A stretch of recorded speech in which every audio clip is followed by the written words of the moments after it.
Uyghur xalqining faxrlik yozuvchisi Zordun Sabirning Şinjan Yoshlar O'smirlar nashriyoti tarafidan nashr qilingan Ana yurt nomli romani.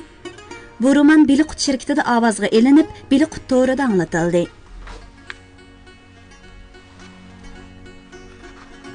Elimi yaxshi, Şansay iskolatni quruvdi batmabdi ekan. Dedi rais Ichki ishlar nozirining tasalli berish hayitining xarajat to'g'risidagi dokladni anglab. Onundan qalğan rəx, qol sayiti, qalam, brandi, viski, konyak, qand navat, konservala haddi hesabsız köp bolğaçqa hər günü soğuğa, ziyafət berib mo tügitəlmidik. Ürümçidiki 6 mehmanxanada hər günü ziyafət, bir ziyafətdila 30-40 botulka isil araq içiladigan. Şərqi bağçı bilan yeni bina mehmanxanalardakı chiqimni hesaplagan adam yo'q. Rast gapni esam, Şansay degan narsa xalqning yerkini quritib yotgan ekan. Xalq shun g'azablangan. U 50 ming sar oltin qajlab amaldor bo'lib elib, hozir Chongqingda, Şinjandan 30 mashinada akatgan boyliqi bilan rohatda. Tartquloq bizga bo'layotdi. Hukumatning alayda kutib elishi kundan-kunga eshiyotidu. Yillik xarajatimiz 20 million dollardan ko'p. Men tasdiqlasamla xarajat bo'laveradi. İdarenin rasxotini 8% qisqartdi. O'qituvchilarning oyligi to'van. Markazning 10 dollar puli 2 dollar Şinjan puliga to'g'ri keladigan. Harbiy mashinalar hayonka savdogarlarning mollarini to'shimoqda. Bir aylansa savdogarning bir tangisi 5 tangi bo'ladigan. Kudidan keladigan savdogarlar beyib ketdi. Şinjan xalqining kuni tas, ochliq yetishmaydi. Bu bir cho'ng ish. Machinjanning otliq korpusi bilan 129-diviziya kiribdi. Ochliq texnik qiyinlashdi. Hay, Şinjanni saqlab qolmoq tas bo'layotdi. Har qancha tas bo'lsa saqlaymiz. Askarlar bilan bir qism harbiy boshliqlar chaqmoq tezligiga jang qilib, banditlarni uzun-kesil tozalash kerak deb cho'qon solmoqda. Lekin tavakkülchilik bizga ziyonliq. Bizning askarlar aytmoqi 100 ming. Haqiqiy vatan millat deydigini to'limi az. To'lisi jon saqlashning ko'yida. Bir polik askarimiz banditlarning bir rota askardan yengilib olsa, Machinjian degan mo bir bandit qildin qiyiq kesila banditlar tarafga o'tib ketadi. 8-urush rayonining ahvoli qiyin. Jangning qandaq dana tadbiri barkin tang. Yaponlar mag'lub bo'lmoqda. Sovet ittifoqi Yaponiyaga urushini qilsalar bizning bu yerimiz tinchiladi. Yaqinda 6 oyning 30 kuni Jungo vakillar o'miki Moskvaga suhbatga bordi. Molotov, Kalinlar Songzevenning oldiga chiqdi. Bu yaxshilikning belgisi. Stalin kashki suhbatda hozirgi Sovet ittifoqi rahbarlari Char Rossiya davridagi bilan osmon zamin farqlandi. U chaqda Char Rossiyaning maqsadi Yaponiya bilan til biriktirib Jungoni bo'lib olish edi. Lekin hozir Sovet ittifoqining maqsadi Jungo bilan birlashib Yaponiyani cheklash. O shundoq deb aytdi. Bu do'stlikning belgisi. Hozir Moskvada suhbat ketyapti. Şinjan masalasi suhbatning birinchi muhim mazmuni. Lekin Stalinning gapiga ishongili bo'lmaydi. U Şinjanni Maozdunga o'tkazib berarmikin deyman. Lekin Stalin Songzevenga biz Jungo kommunistlarini burunli qo'llamagan, hozirmi qo'llamaymiz deb oshkor aytibdi. Biroq Jiang Zongtong xotirjam emas. 1942 yildan burun Stalin chekli qonuniy huquqidan foydalanib, Şinjanda siyosiy, iqtisodiy, harbiy huquq yurgizgan edi. Bu qitim Mao Zedong 30-yillardagi Şansayning rolini o'ynab qolarmikin? U holda Şinjan Sovetga beqindigan zaman bo'lib qoladi. Mana bu Jiang Zongtongning andisi, mening andisham. Ular urush, siyosat, Şinjanning kelgusi to'g'risida uzoq so'zlashdi. Yilidan yiliga telefon aloqachi kelib, yangi xabarlarni yetkazib turadi. Vujunsin qarmoqqa Biliqut xazinasi ko'rinadi. U o'zining shaxsiy hayotidan rostilla xotirjam edi. U 1911-yildagi inqilobning qatnashchisi. U Sunjongshan apandi Nanjangda vaqtliq prezident bo'lganda Markaziy soqchilar mahkamasiga bosh taftish bo'lib, Yaponiyada o'qib kelganning kuchini ko'rsatgan. Shu chaqdan boshlab Jiang Jishi bilan do'st bo'lgan. U o'z yurti Anhui o'lkasiga, keyin Guizhou o'lkasiga rais bo'lgan. 1944-yili 9-oyda Jiang Zongtong uni haram niyati yo'q, adil odam hisoblab Shansayning o'rniga Xinjiang o'lkasining raisi qilib avatgan. U bu yerga kelib, boshqalardek o'z yaqinlarini muhim xizmatlarga qo'yib, guruh, mazhab uyushtirmadi. Xilma-xil yo'llar bilan o'ziga boylik to'plamadi. Muhim ishlarning hammasida 8-urush rayoni qo'mondonining yo'l yo'riqini angladi. Yuqori qatlamning ko'ngli uchun davlat pulini ayamay xarjladi. O'zining hissiyotlarini she'r bilan ifodalab, nurg'un she'rlarni yozdi.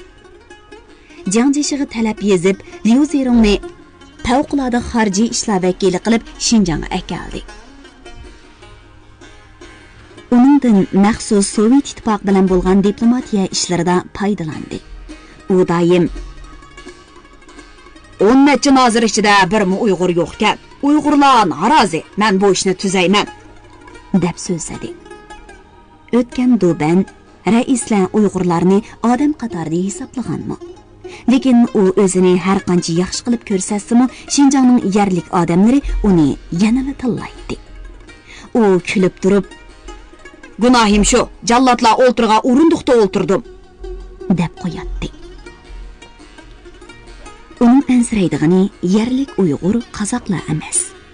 Jiang Zongtong Amerika qurollari bilan qurollangan 40 ming askar avassam banditlarni birdamdil tinchita olayman.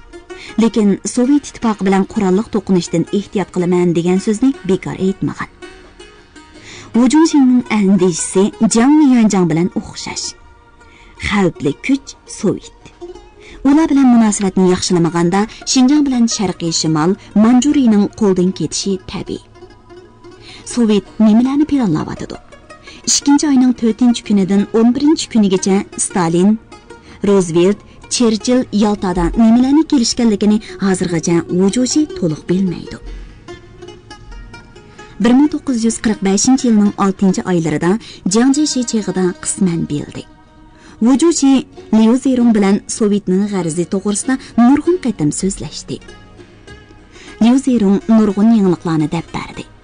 U Sovetda o'qigan, Moskvadagi elchixonada ishlagan.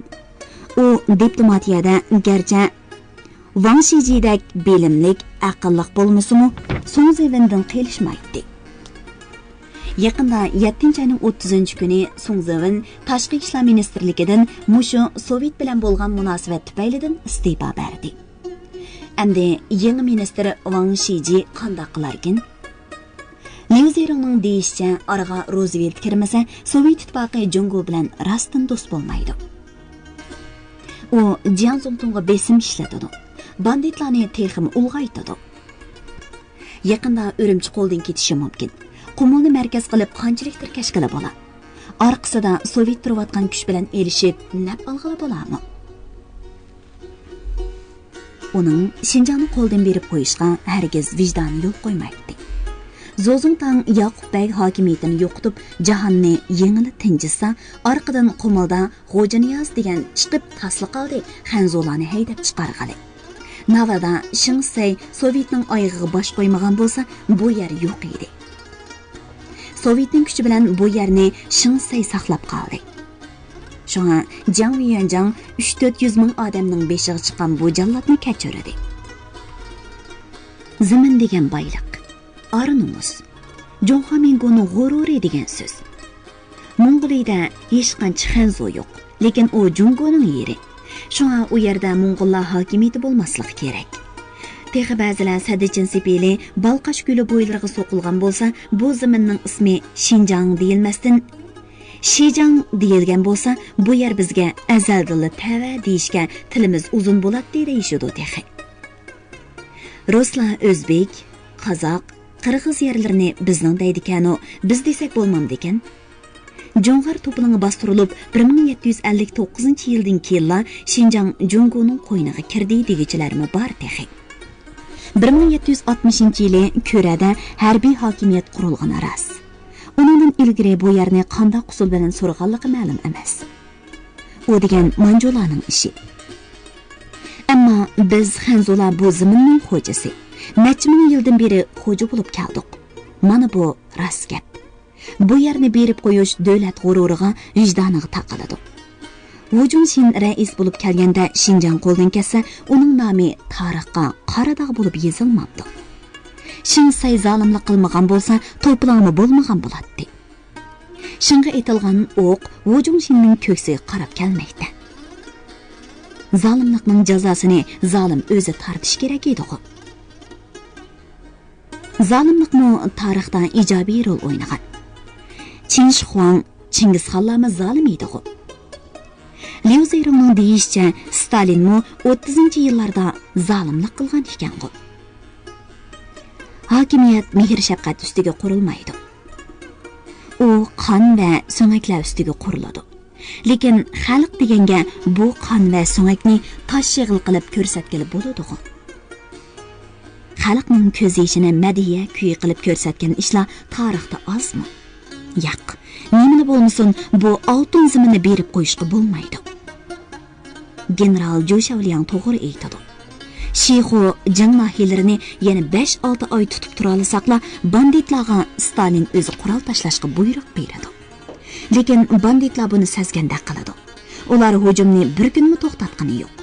Stalin Yaponiyaga urush e'lon qilib, Yaponiyani mag'lub qilmoqcha u yerlarga qo'l sololmaydi.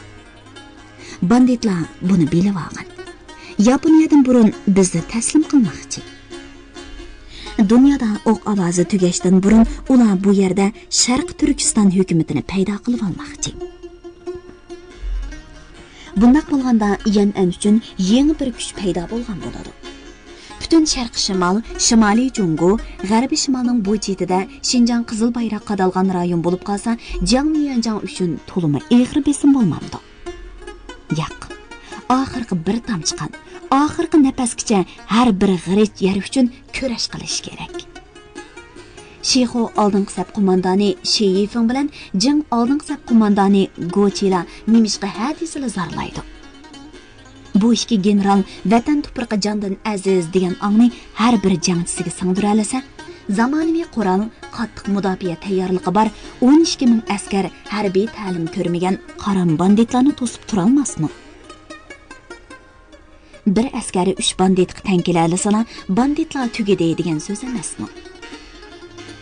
Zhou Xiaoliang bilan Go Chichaola nimani o'ylaydi ekan tang? Jangchilarga vatanni suyish tarbiyasi berish, xalqni o'ziga tortish to'g'risida gap qilsamlar, u ikki general ta'rin turib, ko'ni gap deyishadi. Qurol bilan askar sonining ko'pligi shakl. Jangvorlik bilan xalqroyi g'albining tub mohiyati. Jo'g'alyangning bu ikki angushtiri hozir oqmas bo'lib qoldimi, ha? Telefon jiringladi. Wu Junxin telefonni oldi. Nima? Petrov Urumchi kaptimi? Katta mehmonxonaga o'rinlashtirib, cho'ng ziyofat tayyorlansin. U buyruq berdida yon uyga kirib xizmatchilarga Yevropachi kiyimlarini tayyorlashni buyurdi. Birdamdan keyin u to'q ko'k rangli kostyum burilgan, oq ko'nglak, ko'k galastuk bilan Yevropachi yasinib cho'ng zalda paydo bo'ldi. Uning yeniga Liu Zirong oldirab kirib keldi.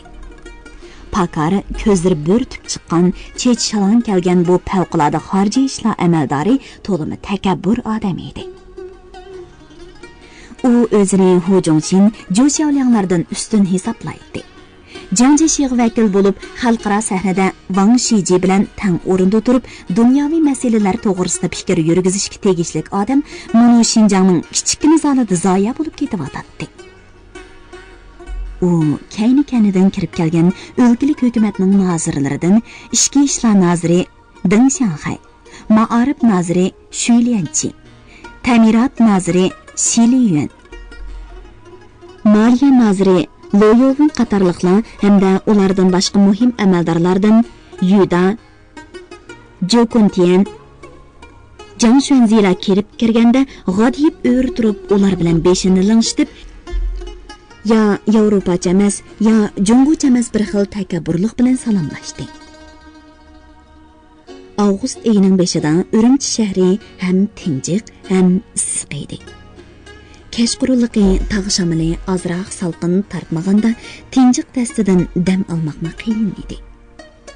Shundoq bo'lishiga qaramay, yangidan Yevropalashishga yurish qilishgan Xinjiang amaldorlari kostyum kiyishib, galastuk bog'lashib, yangi binoning ziyofat zaliga kirib kelishdi.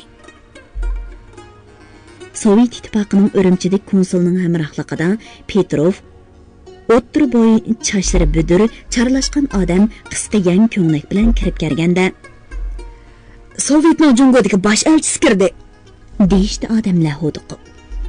General Zhou Xiaoliang bilan Wu Zhongxin oldirab oldiga mangdi. Liu Zerong rus tilida bir nimalarni deydi, ruslar qaqoqlashib kulishdi. Kulka, tantanlik so'z, xushomat, madiya ziyofatlarning modalashgan mahsuloti. Bunday ziyofatlarda qopiq turilgan odam bo'lmaydi. Ular sunniy emas, chin ko'nglidan xushal. Chunki umumiy ma'nodan aytganda ular g'oliblar. Bo'libmi 1945-yili 7-oyning 16-kuni nisbiylik nazariyasi va kvant nazariyasining mahsuli bo'lgan atom bombasini Amerikaning Yangi Meksik shtatida sinovdan o'tdi.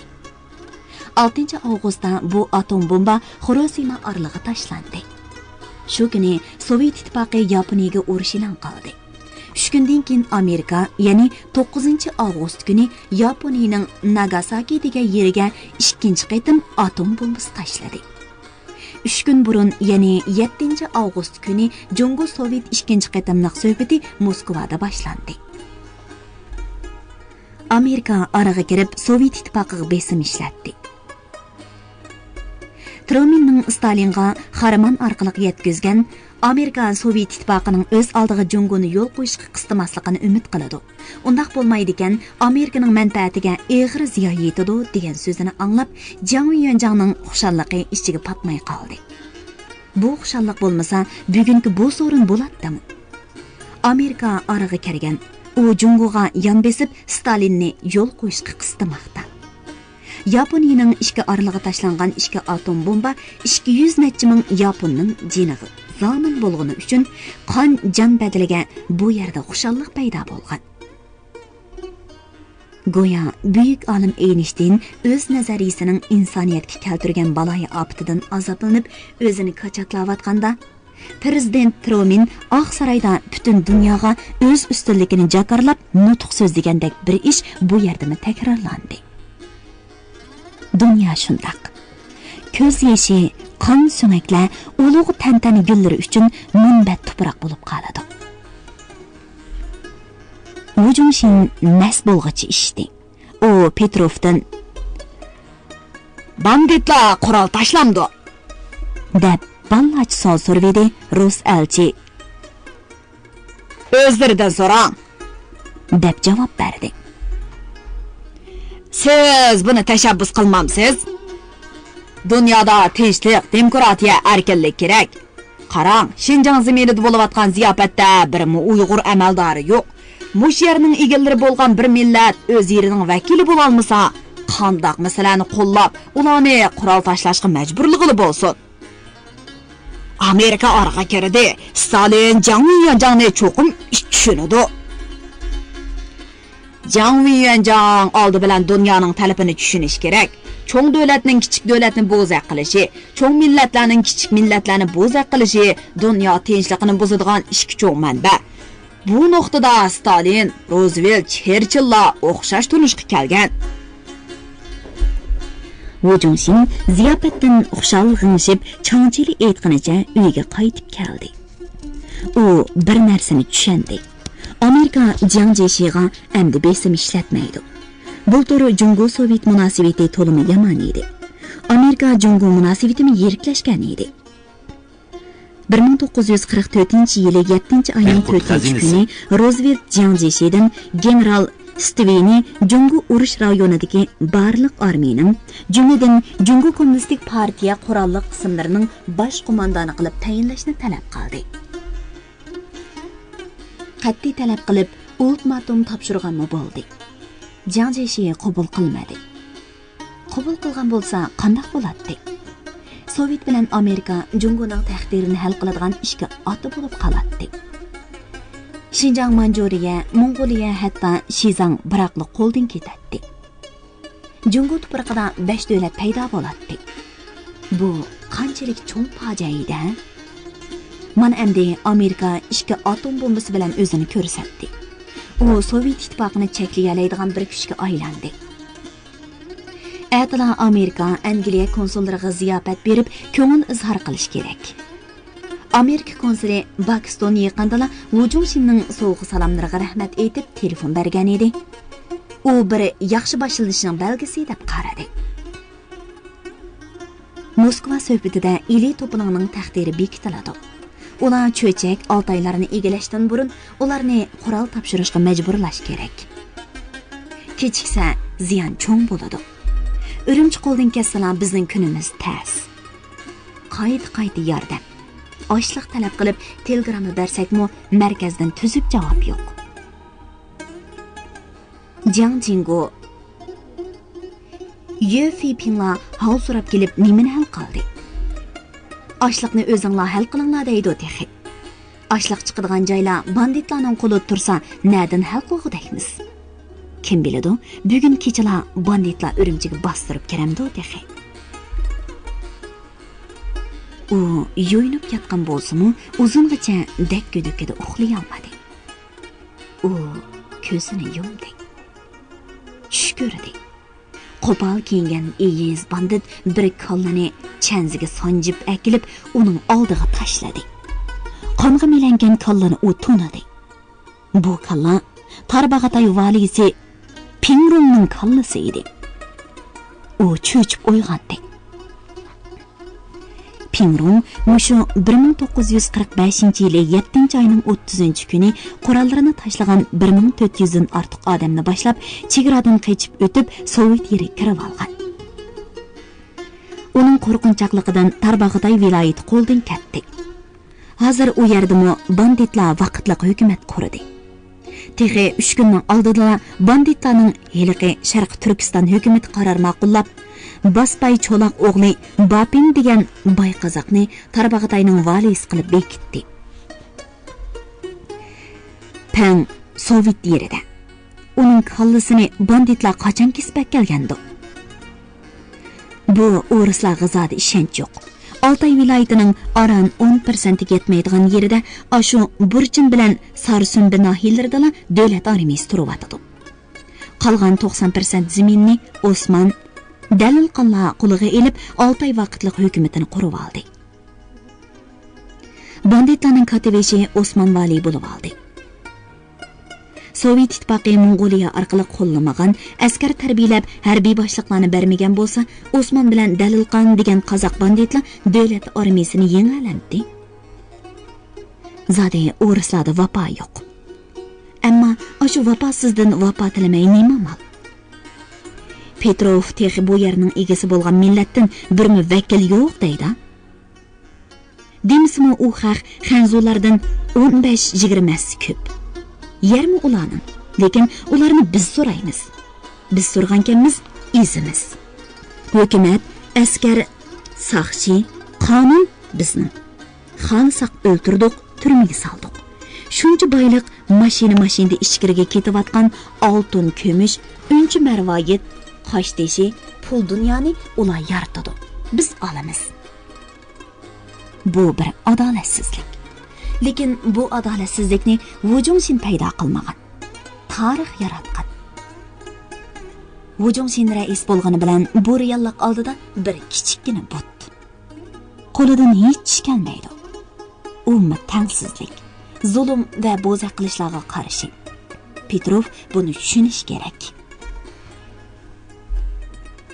Yozning tinjiq bu kechasi u 1945-yili dunyoda atrofida yuz bergan ajoyib cho'ng ishlarni birma-biri eslab, o'zining Gitler, Mussolinlardek dunyoga chang solg'uvchilar oldida Stalin, Roosevelt, Churchilllar, davlat, millat va odamlarning taqdirini belgilovchilar oldida to'limi kichik, arzimas odam ekanligini his qildi. Uning uyqusi qochdi, boshlari qattiq og'ridi. U charchagan, asabiylashgan edi. U o'rnidan turib cho'ng uyga chiqdi. Kecha soat 4 bo'pti. U dardini aytadigan odam topdi. U cho'ngchanga telefon berdi. Manga Songmeylin xonimning telefoni lozim. U qiyinchilikqa yo'liqsa, Songmeylin xonimga yelinishga odatlangan. 1942-yili u Songmeylinga hamroh bo'lib Xinjiangga kelganda, Shingsayning xonlik saltanatiga zo'qlangan edi. Gerçi u chaqda Songmeylin noz karashma aralashgan diplomatiya yo'li bilan Shingsayni davlat armiyasining Xinjiangga kirishiga ma'qul qila olgan.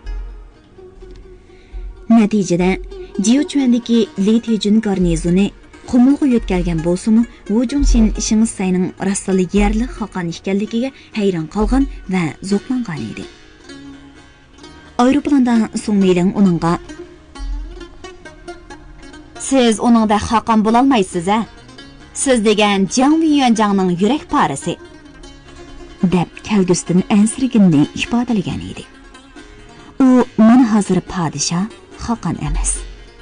Ölümni kütüp yatqan bir mahbus o'rnida tashvish bilan kun o'tkazmoqda." Tong saharda yana ansiz telefon.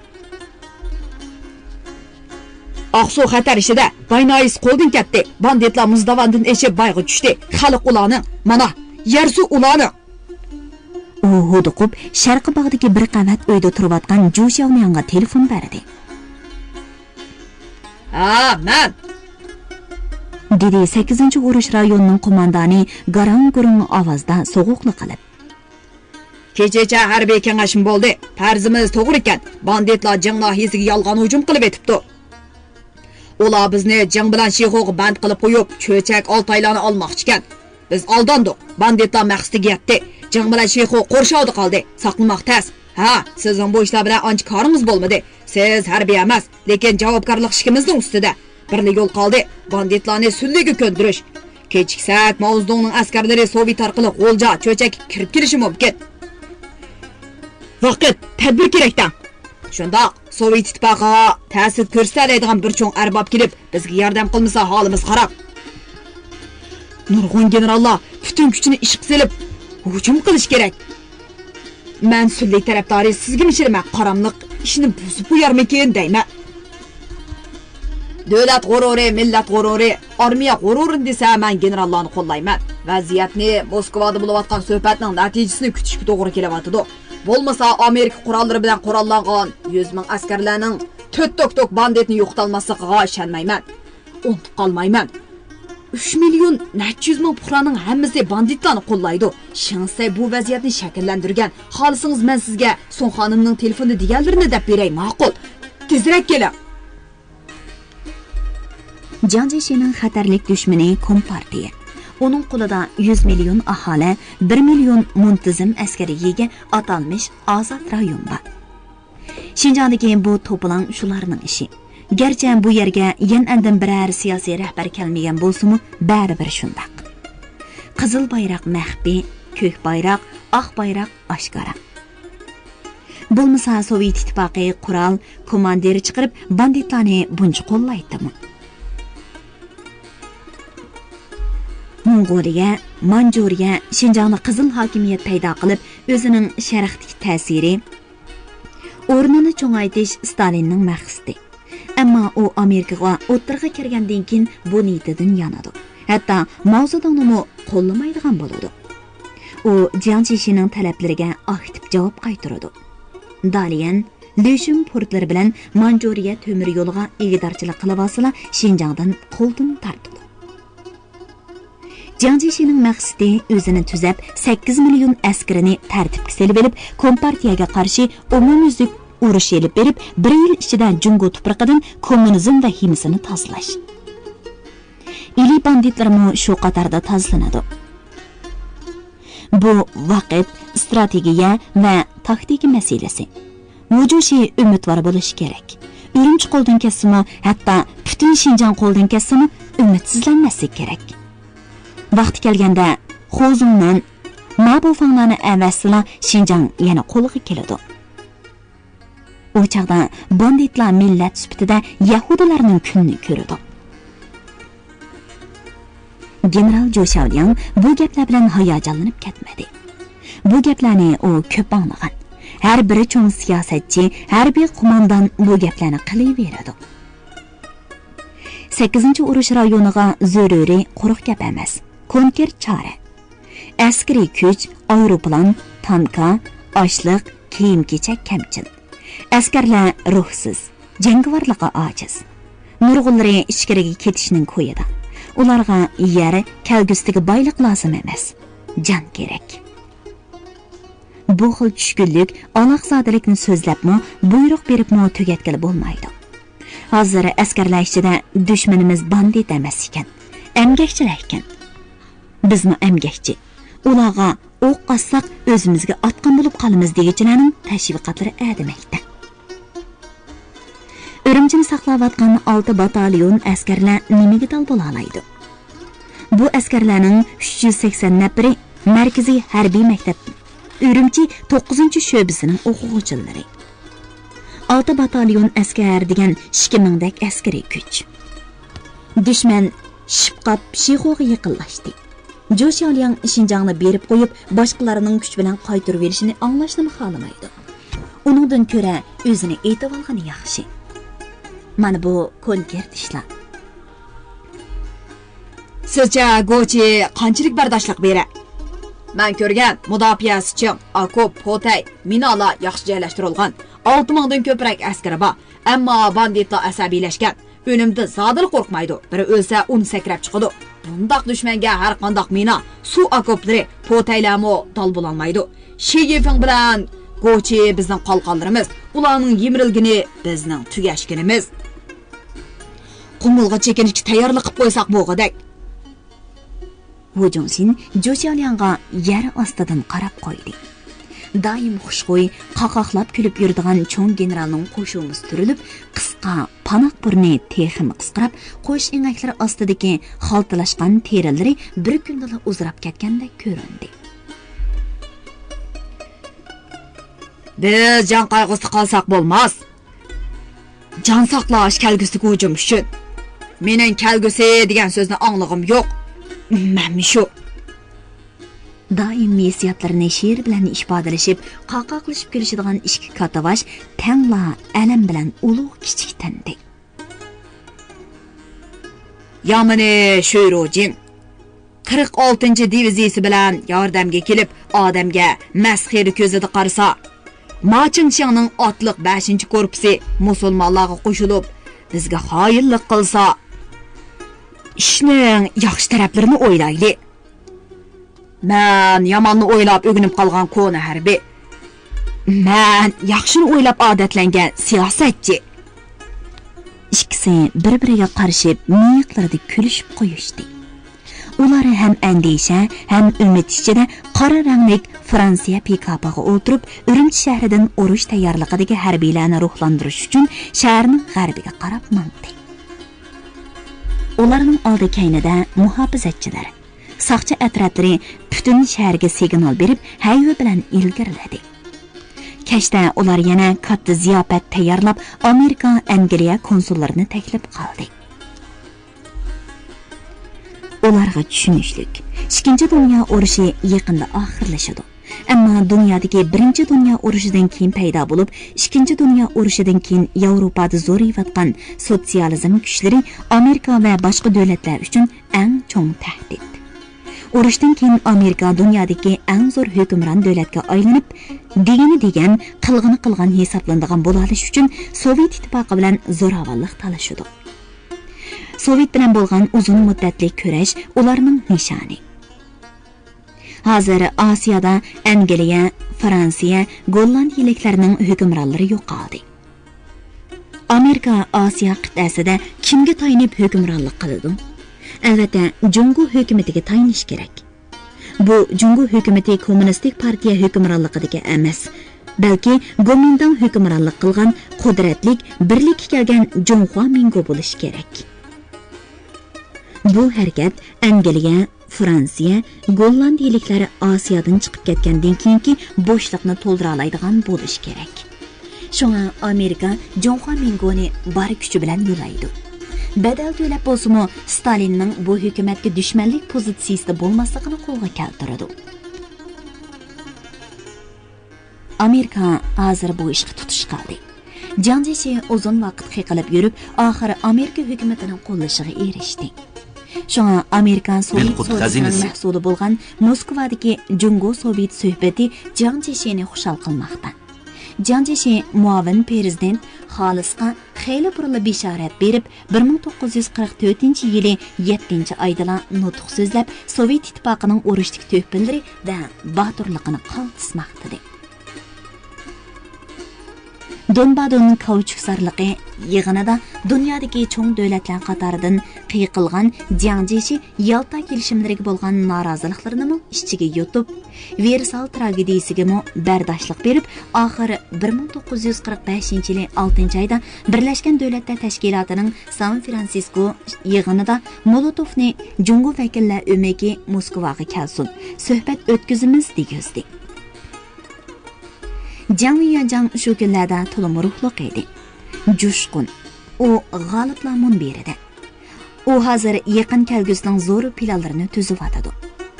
U yangidan taxtga chiqqan Teromen prezidentining illiq muomalasiga uchradi. Yaqin kelgusida Jungo tuprog'ida na kommunistlar, na banditlar qolmaydi. Birlikka kelgan qudratli Junxo Mingo pat yaqinda sharqda bir gigant palvondek o'rindan turadi. Ziyofat, qadahlar, so'zlangan so'zlar vujushini qaytadan ruhlantirdi. U yana chalamast, g'ingshib naqsh aytib, o'zining g'oliblar qatoridan o'rin olganligiga sifat berish uchun hissiyotliq misralarni tuzib uyga qaytdi. Lekin ruhiy intilishning mahsuli bo'lgan umidvorlik, kuchlik haraqdak birdamlik talvilik in'omini bera oladi. Uyga kira-kirmayla telefon jiringladi. Şixo hujum başlandı. İş çatak, tulum çatak, derhal aeroplan, tanka. Bir nobiklar yardımga kelmesi bo'lmaydi. Mana bu reallik. Qani narsalar. Bu yerda chekinish, qichish, o'lish, yo'qlishdan boshqa hech narsa yo'q. Yana telefon. Amanlık saqlash shtabining boshlig'i Shang Chaojun Wujungxinning tartib saqlovchi xodimlari tarafidan jalab xotun bilan buzuqchilik qilayotgan tutilib qolgan. Shang Chaojun Zhou Xiaoliangning odami. Uni qoldirib qo'mondan ranjiydi.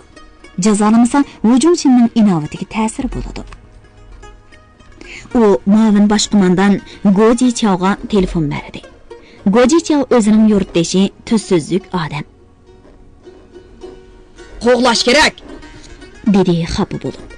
Mo'shundaqlarning kasofatidan bizning askarlarimiz xalqdan ayrilib qolgan. Biz nima qo'yda, u lukchak nima qo'yda?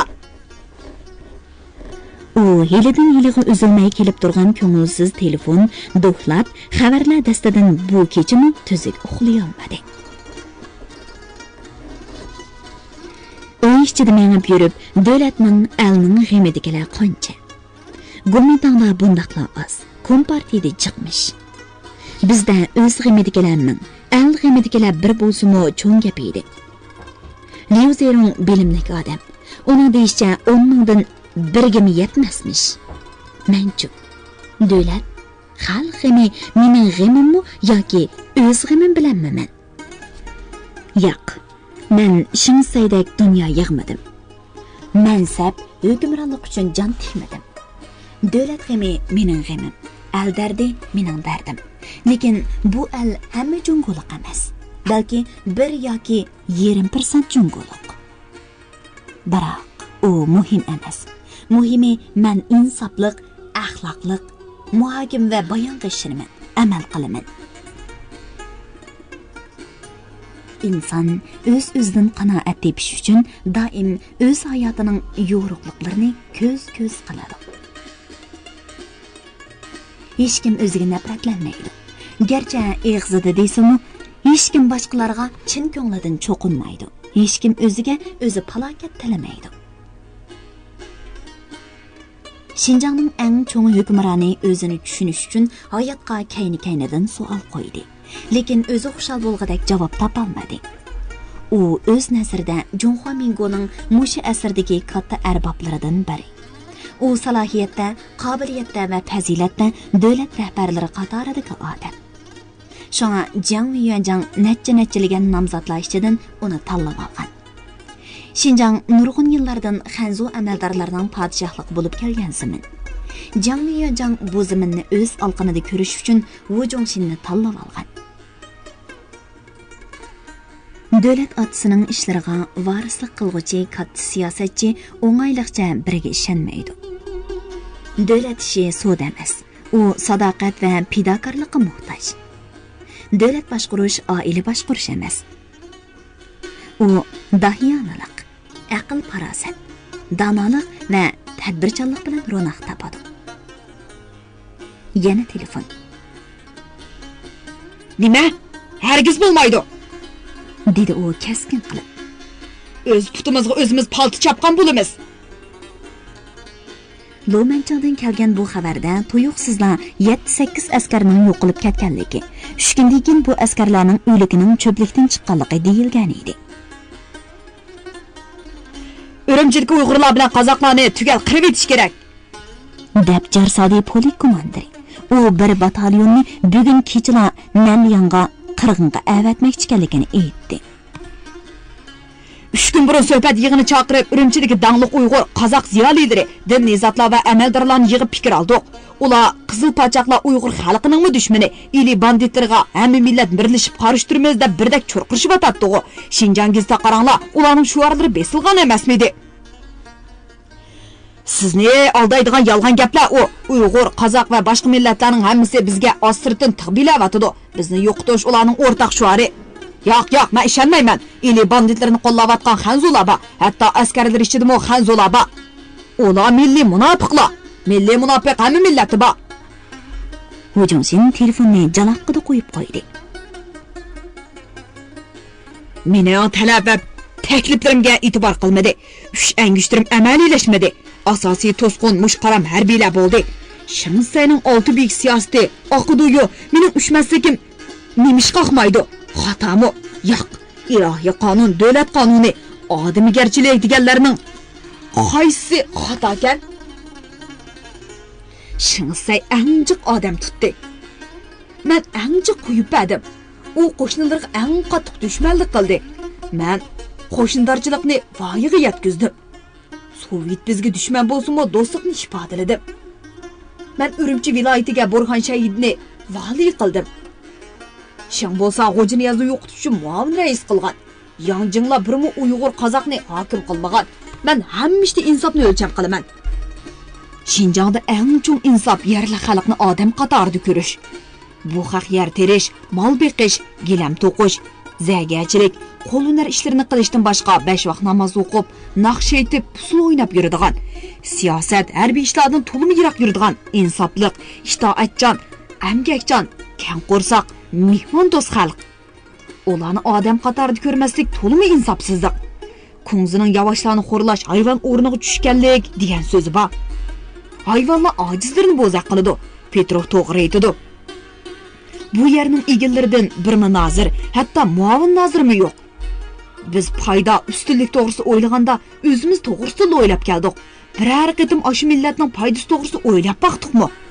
Bu to'limi insofsizlik. Bu yerda Xanzular uchun oliy o'qish yurtlari bor ekan. Uyg'ur, qozoqlar uchun to'liq o'tir maktabmi yo'q ekan. Biz orallar 200 necha ming, ular 3-4 million, bizdan 20 ko'p.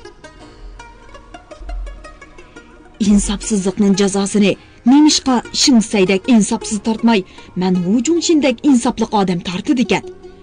Tunigun yiliq tarixchi menga men bir hujjat topdim. Xinjiang Han Wudi zamonida bizga qaytilgan ekan. Han Wudining general Zaychuga yozgan yorliqi bor ekan, u tepildi. Zaychu hozirgi Zayxoda askar turg'izgan ekan deydi u tehi. Ajab bu yerning tog'dariga, shahar cho'llariga ism qo'ymabdi ekanmiz-ku amsa. Taklimakon, Torim, Qashqar, Turpan. Voy, bunu Xanzuchisi emas-ku amsa. Tarixchining qoldirgan kitoblarini Wu Jishi o'qib ko'rdi. Necha ming yillik tarixda Uyg'ur millati musha hozir yashayotgan yerdan yiroqqa ketmagan. Ba'zida ko'chman chorvachilik bilan Osiyoning shimolida, sharqida yurgan bo'lsa-mu, oxiri musha hozirgi Xinjiangda shahar qurgan. Bir necha qatim davlat bo'lib yashagan. Qarxaniylar dövlətinin 870-yılı qurulğan deyilsə, 1209 yılqı axırqı Xanbelik xaqançılığa 339 yıl müstəqil padişah bo'lib yaşagan hesablanmamdı. Tarixçilar özünü bilimli qilib ko'rsaman deb hukumatning tilini qisq qilib qo'ydi. Vujushi Shizang Mo'ng'ul komitetining ishlariga mas'ul bo'lganda tarixchilarga chanmaydigan qilib yasashmo bir xil mahorat. Bu mahoratga ega odamlar oz degan edi. Yo'q. Tarix nim bo'lsin. Hozir munozira davri emas. Kim uchun tadbirlik bo'lsa, shuning gibi oqadigan mazgil bu. Hozir kim kuchlik? Gomindang hukumatining raisi 8-urush rayonining qo'mondoni Zhu Xiaoliang qo'ygan tutqinni bilmayli qoldi. Ularning qildig'ini yordam tilash, boshqalarga yelinishli bo'lib qoldi. Bu kuchliklarning ishimi? Banditlar kundan kunga ko'paymoqda, ilgirlamoqda. Shimolda 3 viloyat qo'ldan ketdi. Urumchi tahdid ichida. Janubda Aqsuning Bay nahiyasi, Konishar nahiyasini to'polonchilar egilib oldi. Mush yil 4-oyning 9-kuni banditlar ozroqla kuch bilan Ushshaq tog'dagi yuzlagan askarlarni yo'qota olgan. Yaqinda To'qsunning Alg'oy degan joyga hujum qilib, nurg'un otni elib ketdi. Maytag'dagi Sopaxun bir rota askar bilan banditlar tarafga o'tib ketdi. Bu ishlar bilan yerliklar ruhlanib, bizninkilar esankirab qoldi. Mana hozir Qashqar, Qog'iliq, To'skam, Aqsularda xalq qo'zg'almoqda. Qumul, Turpan, Pichan, To'qsunlarmi tinch emas. Hamma odam bizni yo'qotish qo'yadi. Ular kuchli, biz ojiz bo'lib qoldik. Buni e'tirof qilmay nima chora? Bizni ojizlashtirgan bizning vahshiyligimiz. Yo'lvasma talavasa oxirida ojizlashib ishqa yem bo'ladi. Chumoliga uzuq bo'ladi. Atush hokimi Ouyang mushu 20-asrdami Atushning Ozoq kentiga qelin igiz qilib sepil so'qtirgan. Alvang yasoq bajashar Seyjola xalqni dam olmas qilib qo'ydi. Davlat otasining Jungodagi 5 cho'ng millat, ya'ni Xanzu, Xuyzu, Mo'ng'ul, Zangzu Uyg'urlarning o'z taqdirini o'zlari belgilash huquqiga ega degan ta'limini varqiradik. Lekin uni dassidik. Tashqurg'andan eg'ir tipdagi qurollar bilan qurollangan banditlar Subeshi dovonidagi saqchi idorasini ishg'ol qilib, Tashqurg'onni egiladi. Banditlardan qo'rqib qochgan askarlar Qashqarga kelib, turmadagi fuqarolarni ochib, chepib, jaduga besib, terisini so'yib, qiynab, intiqom oldi. Tinch yotgan fuqaroni bo'zaq qilgan askarni kuchlik askar degili bo'lindi. Xalqni bandit deymiz-u, haqiqiy banditlikni o'zimiz qilamiz. Ular yerga ishlab topqinni bizga beradi. O'zir osh qoladi. Nukchib, raq, kigiz gilam to'qiydi-yu, yalang'och daq yerda yotadi. Bog' yasab meva qiladi-yu, meva meg'izlarini bizga beradi. O'zir zag'ir yeydi. Qor bo'ron demay tujuplab mol boqidi-yu, yilda bir qatam go'sht yeyolmaydi. Biz bo'lsak, har kuni ziyofat berib, yeb ichib kelib yotamiz. Eg'ir emgak ularning, mevasi bizning. Bizning odamlarimizning qaysi kambag'al, qaysi zulmga uchradi. Rahat bizning, jafo mushaqqat ularning. Askar, soqchi, amaldorlarning qaysi dehqonni shilmaydi. Qaysi biri boylik uchun insof deganni oyoq osti qilmaydi. Nafs yomon rahimsiz vahshiy amaldorlarning jinoyatlarini bilib turib, uni o'stirmiz, maqtaymiz. Xalq arz shikoyat qilsa o'ltirmiz, so'laymiz, ish bo'lmas, urimiz. Ularning yig'lash, dod etish huquqimi yo'q? Shanxaydagi chet el konsesiyalarining ishik beshiga yozilgan junguliqlar bilan ishlarning kirishiga ruxsat yo'q degan xatni ko'rib, dengiz yoqasida bir kun yig'ilgan emasmiydim. Dunyoda vijdon egallariga milliy haqorat, milliy kamsitishda qattiq xo'rlik bo'lmaydi. Yerliklarni biz shuncha xo'rladik, shuncha oyoq osti qildik. Ularning to'polon ko'tirishi bizning Sonjongshan boshchiligidagi Shanxay inqilobimizdan ning farqi bor. Biz azmisak, ular bizga yonmaydi. Xanzu bo'lganimiz uchun bizga tig' urayotgani yo'q. Zalim bo'lganimiz uchun tag' uravatadi. Mana bular insof bilan fikr qilish deyiladi.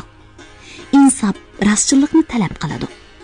Men faqat o'zimga rost gap qila olmayman. Mening bu gaplarimni ulug' Ko'ngzimiyo butxonasidagi butimiz o'zila anglasin. Hatto xotin bolalarimi anglamasin. Konfuziyaning muridi ish bo'lmasa, hayotida bir qaytim o'zini va Tangrini aldamaslik kerak. Ko'ngzining muridi bilan Gomindang siyosatchisi bir-biriga dushman ikki odam. Gerçi u bir gavda bo'lsa-mu, insof bilan reallikqa baho berguchi hargizmi davlat manfaatining vakili bo'la olmaydi.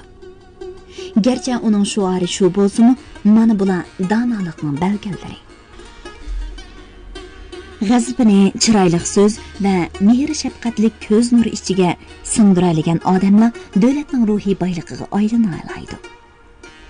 Sen yolg'on ko'rsangmi, boshqalar ishonsin. Sening suiqasding dabdabali qasamlaring ichiga shundoq singib ketsinki, anglag'uchi sana chin dilidan qasam bilan va'da bera oladigan bo'lsin. Va'dasiga jini bilan amal qila oladigan bo'lsin. Mana bular Konfuziy ta'limiga osiylik qilg'uchining talanti. 1945-yilning avgust oyida Urumchi shahri qizg'in to'nirg'ili o'xshab qolgan. Shimoldan janubga so'zilgan birli cho'ng yo'lda harbiy mashinalar ochiq to'p to'zitib oldirishib chepishadi.Ovat bozor bo'lgan do'nko'rik cho'ng harbiy qo'riqlardagi saroyvallar, to'galar, eshaklardagi tay-taymonlarini o'ylalardagi lapaslarga tizishadi.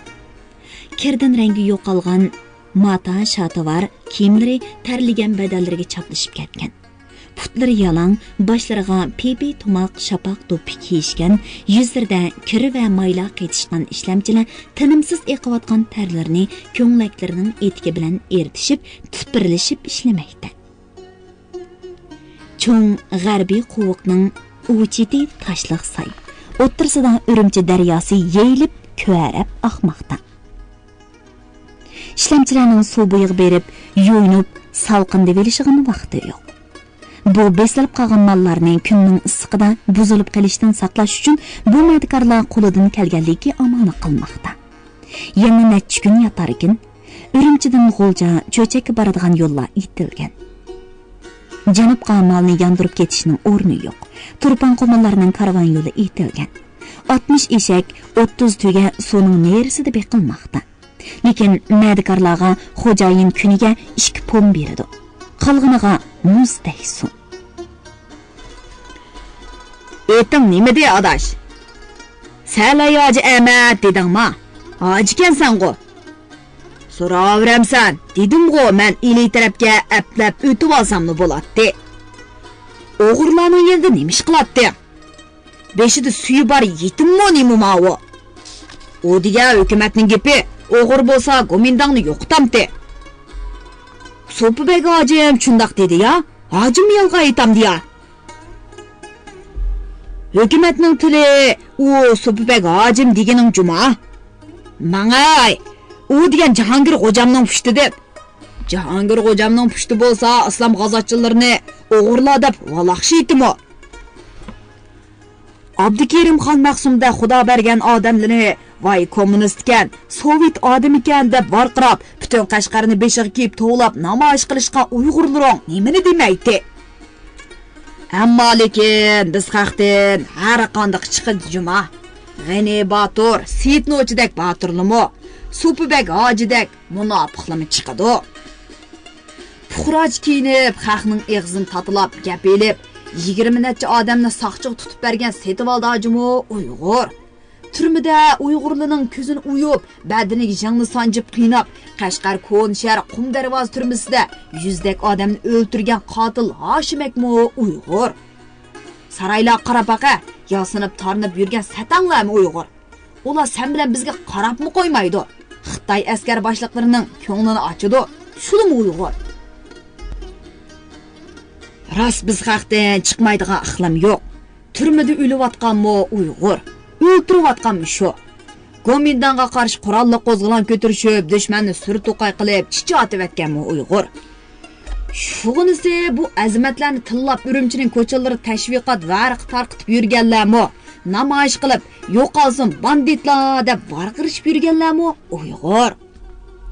Puxrachiyasini velib bizdek yetimchilarni mashkidek purab yurgan saqchilar-chi tehi. Masjidlarda xalqqa ili o'g'rilari, Xudoning osiyilari deb so'zlab yurgan axullarmi shu? Gazetlar maqola yozib Sharq Turkiston hukumatini tillayotganlarmi Uyg'ur? Ha, og'inlar, rostchimi? Har qanday chiqadi ekan biz xalqdan. Shug'unisi cho'ng huquq tutgandan birimi chiqmabdi. Rahmat G'ojiniyoz hojimi huquqning ta'min tetat etmayli darg'a esildi. Sho'r pishoni xalqamiz biz. Ig'ir ish ularning ig'izlarini gapdan to'xtata olmagan. Ular jo'l-jo'l kiyim, yalang-yalang'och, qasmoq sesigan bo'lsa-mu, gaplari cho'ng edi. Ular davlat, millat, vaziyat, jamiyat to'g'risida anglagan, o'ylaganlarini daviratdi.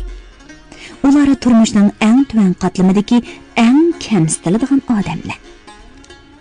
Lekin ular erkinlik va odamiy qimmatga eng tashna bo'lg'ashqa, o'z zamonining shimolida bo'layotgan ishlarga to'limi ko'ngil bo'ladi. Salaya jamat! Dedi beshidan bir talmi chechi yo'q toz yigit parqirab turgan beshini silab qo'yib. Qaysoq bugun kechalik qachili. Men g'o'ljiga borgan. Cho'chakni qassoblik qilgan. Bir cherik go'shni mujib tutib, qancha devidi, 5 qo'limni ko'rsatsam, go'shga tukirib qo'ymamda.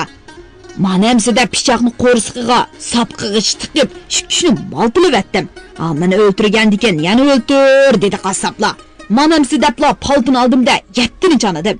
Saqchi yetib kelgish qechib, Sovet chegarasiga berib bo'ptiman. Kechishga men usta, yo'l boshlab mangman. Yana kim qochdi? Menmi qachayjima? Mana 3 bo'ldi. Biring xoinlik qilsang, men Quvontazning munofiqi Raim deganini bilmaydi.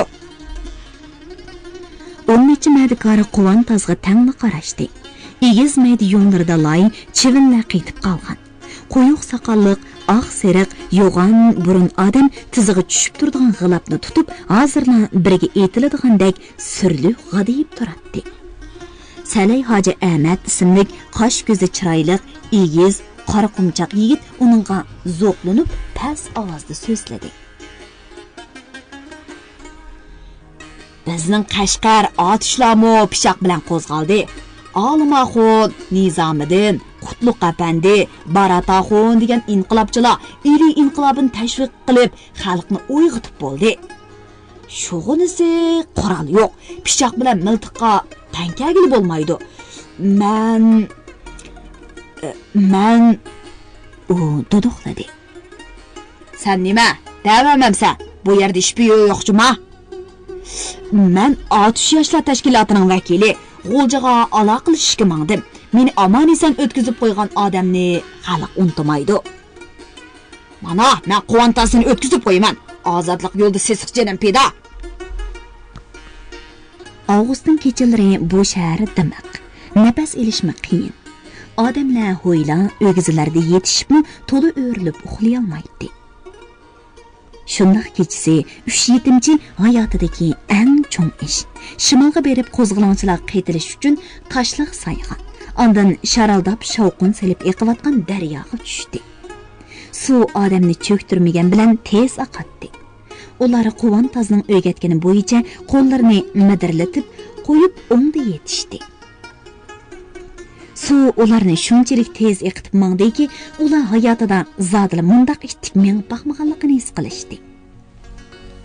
Suv ularni umrida ko'rmagan rohat va sur'atga ega qildi. Tiniq osmondagi yulduzlar ularga to'limi chiroyli, jilvali ko'rindi. Ular nada, naga ketayotganini bilmaydi. Lekin Urumchidan chiqib ketganini biladi.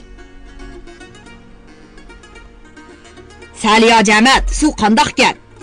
Balan, qancha kun aqimiz? Elila sanjida o'tib ketimiz. Bu yoqda neni Xitoy tungan changzillari bor. Xo'jalar otlarni etizog'i bog'lab qo'yishdi. Menimiz qochimiz. Xudo buyursa kunduzim o'kib yetib, kechisigacha 3 kunni cho'chak berib olamiz. Cho'chak bizning qo'limizda-ku, ha? Az qoldi, Qashqarmi, Otishmi, Aqsuv kuchalarmi qo'limizga o'tdi. Bu mening 4-chi qitim qechishim. Ömrüm qechish bilan o'tdi. Vay, nima qiqas bu? Bu yerda inqilob boshlandimi nima? Ular suvdan chiqishga tamshaldi, lekin ulgurolmadi. Nurg'un otliqlar suvni yoqqilab, ularni qo'g'lab kelmoqda edi.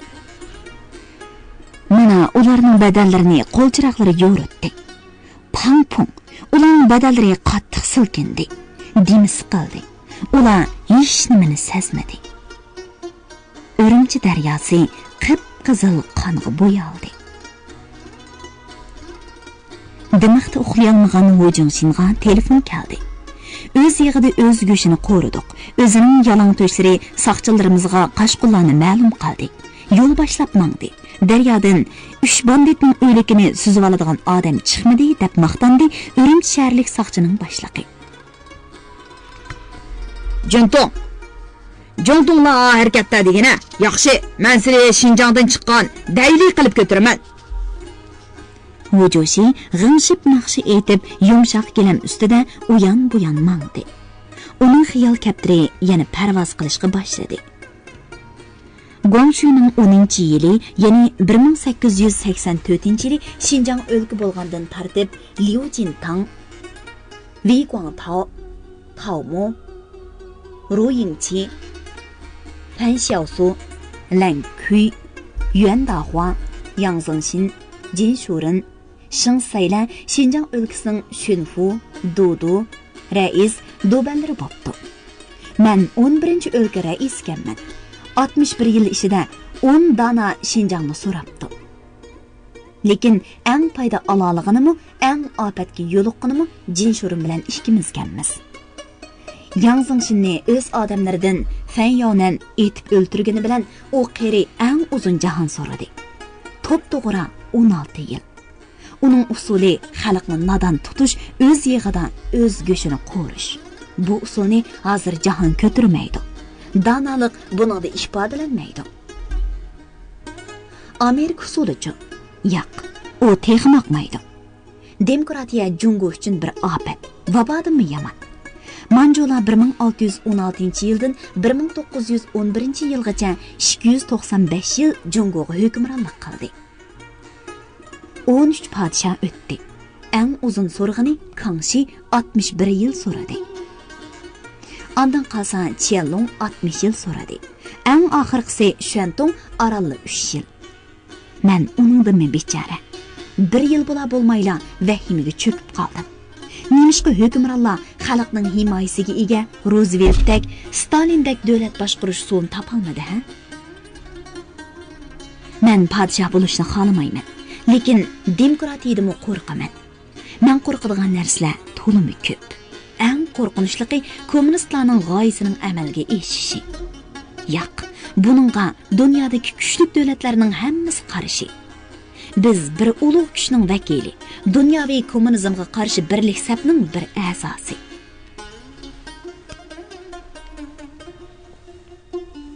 Beliqut shirkatida ovozga elinib, Beliqut to'rida anglatilayotgan Uyg'ur xalqining faxrlik yozuvchisi Zo'rdin Sabirning Xinjiang yoshlar o'smirlar nashriyoti tomonidan nashr qilingan Ana yurt nomli romanini bugun mushargacha anglatdik.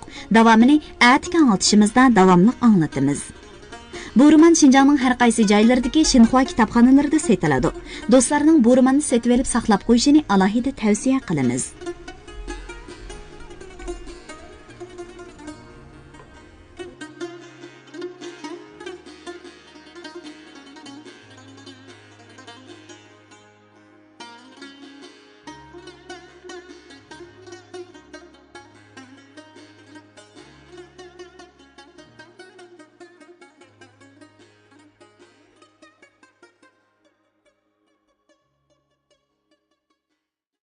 Xazinesi Uyg'ur xalqining urf-odat, mashhur shaxs tibobat, maqol tamsil, cho'chak, rivoyat qatorliq Uyg'ur madaniyat xazinasidagi bebaho go'rlar.